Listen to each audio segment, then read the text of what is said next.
କ'ଣ ପାଇଁ ଆସିଛ? କୋଉଥିପାଇଁ ଆସିଛ? ମୁଁ ସେଇଥିପାଇଁ ଭୁବନେଶ୍ୱର ମୋ ରୁମ୍ ଯାଅ ଯାଅ ଯାଅ ଯାଅ, ହେଇନି ଖାଇବା ହେଇନି। ଆମେ ତ ନିଜେ ଏପର୍ଯ୍ୟନ୍ତ ଖାଇନୁ। ଯାଅ।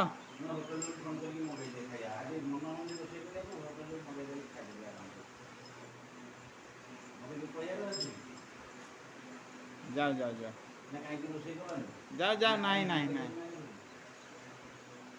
ପରେ ଆସିବ ପରେ ଆସିବ। ଯାଅ। ଗୋଟେ ସାଙ୍ଗକୁ ଡାକିକି ଆଣିକି ରଖିଦେଲି, ସେ ପଇସା ମୋତେ ଦିଏନି। ବିନା ପଇସାରେ ସେ ଆଣିକି ରଖିଦେଲା, ତାକୁ ରଖିଦେଲା। ସେ ଶଳା କେତେ ଆଣିକି ଦେଇଥିଲା ମୁଁ କହିଲି।